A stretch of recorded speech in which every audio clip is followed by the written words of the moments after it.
ಬಂಧುಗಳೇ ನಮಸ್ಕಾರ, ಹೇಗಿದ್ದೀರಿ ಎಲ್ಲರೂ? ಬಂಧುಗಳೇ, ಮನುಷ್ಯನಿಗೆ ಸಾವು ಯಾವ ರೂಪದಲ್ಲಿ ಹೇಗೆ ಬರುತ್ತೆ ಅಂತ ಹೇಳೋದಕ್ಕೆ ಸಾಧ್ಯ ಆಗೋದಿಲ್ಲ.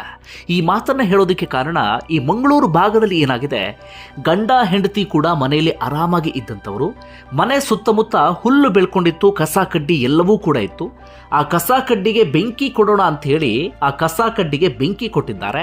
ಆದರೆ ಆ ಬೆಂಕಿ ಹೋಗ್ತಾ ಹೋಗ್ತಾ ಹೋಗ್ತಾ ಎಲ್ಲ ಕಡೆಗಳಲ್ಲೂ ಕೂಡ ವ್ಯಾಪಿಸಿಕೊಳ್ಳೋದಕ್ಕೆ ಶುರು ಮಾಡಿಕೊಂಡಿದೆ. ಇದು ಬೇರೆ ರೀತಿಯ ಅನಾಹುತಕ್ಕೆ ಕಾರಣ ಆಗಬಹುದು ಅಂತ ಆ ದಂಪತಿ ಇಬ್ಬರು ಕೂಡ ಬೆಂಕಿಯನ್ನು ನಂದಿಸೋದಕ್ಕೆ ಪ್ರಯತ್ನ ಪಟ್ಟಿದ್ದಾರೆ. ಬೆಂಕಿಯನ್ನು ನಂದಿಸೋದಕ್ಕೆ ಅಂತ ಹೋದಾಗ ಗಂಡ ಹೆಂಡತಿ ಇಬ್ಬರು ಕೂಡ ಆ ಬೆಂಕಿಯ ಕೆನ್ನಾಲಿಗೆಗೆ ಸಿಕ್ಕಿ ಸಜೀವ ದಹನ ಆಗಿ ಬಿಟ್ಟಿದ್ದಾರೆ. ಬೊಬ್ಬೆ ಹೊಡೆಯೋದಕ್ಕೆ ಶುರು ಮಾಡಿಕೊಂಡ್ರು. ಸುತ್ತಮುತ್ತ ಅವ್ರು ಬಂದರು, ಆದರೆ ಯಾರಿಗೂ ಕೂಡ ಅವ್ರನ್ನ ಕಾಪಾಡ್ಕೊಳ್ಳೋಕ್ಕೆ ಸಾಧ್ಯ ಆಗಲಿಲ್ಲ. ಅಷ್ಟೊತ್ತಿನೊಳಗಾಗಿ ಅವರು ಸಂಪೂರ್ಣವಾಗಿ ಬೆಂಕಿಗೆ ಸಿಕ್ಕಾಕೊಂಡು ಸುಟ್ಟು ಕರಕಲಾಗಿ ಹೋಗಿ ಆಗಿತ್ತು. ಯಾರು ತಾನೇ ಅಂದ್ಕೊಂಡಿದ್ರು ಹೇಳಿ? ಮನೆ ಸುತ್ತಮುತ್ತ ಇದ್ದಂಥ ಕಸಕ್ಕೆ ಬೆಂಕಿ ಕೊಟ್ಟಂಥ ಸಂದರ್ಭದಲ್ಲಿ ಅದೇ ನಮಗೆ ಸಾವನ್ನು ತರಬಹುದು, ಅಥವಾ ಆ ಬೆಂಕಿಯೇ ಸಾವಿನ ರೂಪದಲ್ಲಿ ಬಂದು ತಮ್ಮನ್ನು ಆಹುತಿ ತೆಗೆದುಕೊಳ್ಳಬಹುದು ಅಂತ ಯಾರು ತಾನೇ ನಿರೀಕ್ಷೆ ಮಾಡೋದಕ್ಕೆ ಸಾಧ್ಯ ಆಗುತ್ತೆ ಹೇಳಿ? ನಾನು ಈ ಸ್ಟೋರಿಯನ್ನು ನಿಮ್ಮ ಮುಂದೆ ಇಡೋದಕ್ಕೆ ಕಾರಣ, ಆದಷ್ಟು ಎಚ್ಚರಿಕೆಯಿಂದ ಇರಲೇಬೇಕು. ಈ ಬಿಸಿಲು ಇದ್ದಂಥ ಸಂದರ್ಭದಲ್ಲಿ ಮನೆ ಸುತ್ತಮುತ್ತ ಬೆಂಕಿ ಹಚ್ಚೋದು, ಅಂದರೆ ಈ ಕಸ ಕಡ್ಡಿಗೆ ಬೆಂಕಿ ಹಚ್ಚೋದು ಅಥವಾ ಇನ್ನೊಂದೇನೋ ಮಾಡೋದು, ಅಂತಹ ಕೆಲಸಕ್ಕೆ ಕೈ ಹಾಕೋಕ್ಕೂ ಮುನ್ನ ನೀವು ಸ್ವಲ್ಪ ಮಟ್ಟಿಗೆ ಎಚ್ಚರಿಕೆಯಿಂದ ಇರಲೇಬೇಕಾಗತ್ತೆ. ಯಾಕಂದರೆ ಬಿಸಿಲಿನ ಪ್ರಖರತೆ ಜಾಸ್ತಿ ಇದ್ದಂಥ ಸಂದರ್ಭದಲ್ಲಿ ಬೆಂಕಿ ಹಾಗೆ ಹಾಗೆ ಹೋಗ್ತಾ ಹೋಗ್ತಾ ಎಲ್ಲ ಕಡೆಗಳಲ್ಲೂ ಕೂಡ ವ್ಯಾಪಿಸಿಕೊಳ್ಳುವಂಥ ಸಾಧ್ಯತೆ ಇರುತ್ತೆ.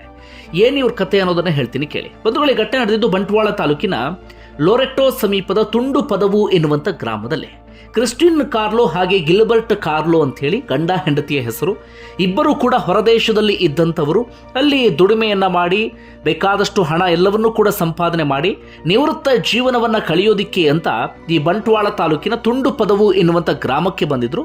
ಅಲ್ಲಿ ಮನೆ ಮಾಡಿಕೊಂಡು ಆರಾಮಾಗಿ ಜೀವನ ಸಾಗಿಸ್ತಾ ಇದ್ರು. 3 ಜನ ಹೆಣ್ಮಕ್ಳು, 2 ಹೆಣ್ಮಕ್ಳು ವಿದೇಶದಲ್ಲಿ ಇದ್ದರು, ಮದುವೆ ಮಾಡಿಕೊಟ್ಟಿದ್ರು. ಅಲ್ಲಿ ಆರಾಮಾಗಿ ಅವರಿದ್ದಂಥವ್ರು. ಹಾಗೆ ಓರ್ವ ಹೆಣ್ಣು ಮಗಳು ಮಂಗಳೂರಿನಲ್ಲಿ ಇದ್ದರು. ಈ ರೀತಿಯಾಗಿ ಆರಾಮಾಗಿ ಬದುಕನ್ನು ಸಾಗಿಸ್ತಾ ಇದ್ರು. ಹಣಕಾಸಿಗೆ ಯಾವುದಕ್ಕೂ ಕೂಡ ಅವರಿಗೆ ಕಡಿಮೆ ಇರಲಿಲ್ಲ. ಗಂಡ ಹೆಂಡತಿ ನೆಮ್ಮದಿಯಾಗಿ ತಂಪಾಡಿಗೆ ತಾವಿದ್ರು.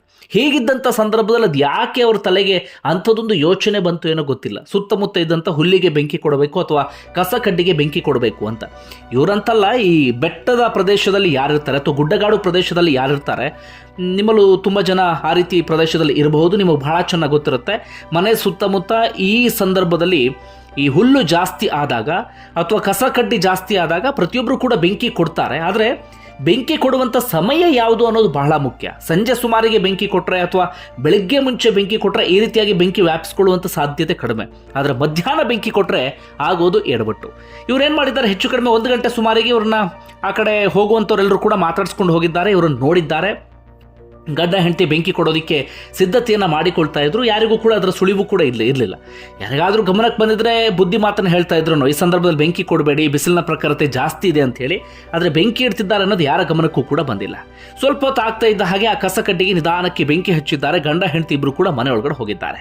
ಹೊರಗಡೆ ಬಂದು ನೋಡುವಷ್ಟರಲ್ಲಿ ಆ ಬೆಂಕಿ ಎಲ್ಲ ಕಡೆಗಳಲ್ಲೂ ಕೂಡ ವ್ಯಾಪಿಸ್ಕೊಂಡು ಬಿಟ್ಟಿತ್ತು. ಸ್ವಲ್ಪ ಹೊತ್ತಾದರೆ ಮನೆಗೂ ಕೂಡ ಬೆಂಕಿ ತಗಲಬಹುದು ಎನ್ನುವಂಥ ಪರಿಸ್ಥಿತಿ ಇತ್ತು. ಹೀಗಾಗಿ ಮೊದಲಿಗೆ ಗಂಡ ಹೊರಗಡೆ ಹೋಗ್ತಾರೆ, ಬೆಂಕಿಯನ್ನು ನಂದಿಸೋದಕ್ಕೆ ಪ್ರಯತ್ನ ಪಡ್ತಾರೆ.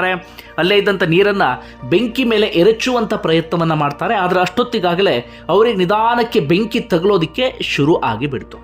ಗಂಡನನ್ನು ರಕ್ಷಿಸಬೇಕು ಅಂತ ಅವ್ರ ಹಿಂದೆ ಹೆಂಡತಿನೂ ಕೂಡ ಓಡೋಗಿದ್ದಾರೆ. ಅವರು ಕೂಡ ಎಷ್ಟು ನೀರನ್ನು ಎರಚೋದಕ್ಕೆ ಸಾಧ್ಯ ಆಗುತ್ತೋ ಅಷ್ಟು ಎರಚಿದ್ದಾರೆ. ಆದರೆ ಅಷ್ಟೊತ್ತಿಯೊಳಗಾಗಿ ಬೆಂಕಿ ಇವರು ಸುತ್ತಮುತ್ತ ಎಲ್ಲ ಕಡೆಗಳಲ್ಲೂ ಕೂಡ ವ್ಯಾಪಿಸ್ಕೊಂಡು ಬಿಟ್ಟಿತ್ತು. ಗಂಡ ಹೆಂಡತಿಗೆ ಬೆಂಕಿ ತಗುಲಿಯೇ ಬಿಡ್ತು. ಜೋರಾಗಿ ಬೊಬ್ಬೆ ಹೊಡೆಯೋದಕ್ಕೆ ಶುರು ಮಾಡಿಕೊಂಡ್ರು, ಕಾಪಾಡಿ ಕಾಪಾಡಿ ಅಂತ. ಸುತ್ತಮುತ್ತ ಹೋಗ್ತಿದ್ದಂಥವ್ರು ಎಲ್ಲರೂ ಕೂಡ ಓಡಿ ಬರ್ತಾರೆ. ಆದರೆ ಯಾರಿಗೂ ಕೂಡ ಅಷ್ಟೊತ್ತಿಗೆ ಇವರನ್ನು ಕಾಪಾಡೋದಕ್ಕೆ ಸಾಧ್ಯ ಆಗದಂಥ ಪರಿಸ್ಥಿತಿ ಇತ್ತು. ಯಾಕಂದರೆ ಬಹುತೇಕ ಇಬ್ಬರು ಕೂಡ ಸುಟ್ಟು ಕರಕಲಾಗಿ ಹೋಗಿಬಿಟ್ಟಿದ್ರು. ಹೀಗಾಗಿ ಯಾರಿಗೂ ಕೂಡ ಅವ್ರನ್ನ ಕಾಪಾಡೋದಕ್ಕೆ ಸಾಧ್ಯ ಆಗಲಿಲ್ಲ. ಆನಂತರ ಅಗ್ನಿಶಾಮಕ ದಳ ಸಿಬ್ಬಂದಿಯವರು ಬಂದು ಬೆಂಕಿಯನ್ನು ನಂದಿಸ್ತಾರೆ. ಇಬ್ಬರು ಕೂಡ ಸುಟ್ಟು ಹೋಗಿದ್ರು. ಆಸ್ಪತ್ರೆಗೆ ದಾಖಲಿಸ್ತಾರೆ. ಆದರೆ ಯಾವುದೇ ರೀತಿಯಲ್ಲೂ ಕೂಡ ಪ್ರಯೋಜನ ಇರಲಿಲ್ಲ. ಯಾಕಂದರೆ 100% ಅವರ ದೇಹ ಸುಟ್ಟೋಗ್ಬಿಟ್ಟಿತ್ತು. ಆ ಫೋಟೋ ನೋಡಿದ್ರೆ ನೀವೆಲ್ಲರೂ ಕೂಡ ಬೆಚ್ಚಿ ಬೀಳ್ತೀರಿ. ಆದರೆ ಆ ಫೋಟೋವನ್ನು ತೋರಿಸೋದಕ್ಕೆ ಸಾಧ್ಯ ಆಗೋದಿಲ್ಲ. ಅಷ್ಟರ ಮಟ್ಟಿಗೆ ಇಬ್ಬರ ದೇಹವು ಕೂಡ ಸುಟ್ಟು ಹೋಗಿಬಿಟ್ಟಿದೆ. ಮಧ್ಯಾಹ್ನ ಬಿಸಿಲಿನ ಪ್ರಖರತೆ ಜಾಸ್ತಿ ಇದ್ದ ಸಂದರ್ಭದಲ್ಲಿ, ಅಥವಾ ಸುಡು ಬಿಸಿಲು ಅಂತ ಕರಿತೀವಲ್ಲ, ಆ ಸಂದರ್ಭದಲ್ಲಿ ಬೆಂಕಿ ಇಡೋದಕ್ಕೆ ಹೋಗಿದ್ದಾರೆ. ಏನು ಹೇಳಬೇಕೋ ಗೊತ್ತಿಲ್ಲ. ಸ್ವಲ್ಪ ಮಟ್ಟಿಗೆ ಏನಾದರೂ ಬುದ್ಧಿ ಓಡಿಸಿದ್ರೆ ಯಾರು ಕೂಡ ಇಂತಹ ಕೆಲಸವನ್ನು ಮಾಡ್ತಾ ಇರಲಿಲ್ಲ. ಪ್ರತಿಯೊಬ್ಬರು ಕೂಡ ಕಸ ಕಡ್ಡಿಗೆ ಬೆಂಕಿ ಹಚ್ಚುತ್ತಾರೆ. ಮನೆ ಸುತ್ತಮುತ್ತ ಹುಲ್ಲು ಜಾಸ್ತಿ ಬೆಳ್ಕೊಂಡಿದ್ರೆ ಬೆಂಕಿ ಹಚ್ಚುತ್ತಾರೆ. ಆದರೆ ಇವರು ಯಾಕೆ ಆ ರೀತಿಯಾಗಿ ಯೋಚನೆ ಮಾಡಿದ್ರು ಏನೋ ಗೊತ್ತಿಲ್ಲ. ಮಧ್ಯಾಹ್ನ ಬೆಂಕಿ ಹಚ್ಚಬೇಕು ಅಂತೇಳಿ ಬೆಂಕಿ ಹಚ್ಚಿ ಇಬ್ಬರ ಸಾವನ್ನು ಅವರೇ ತಂದುಕೊಂಡು ಬಿಟ್ಟರು.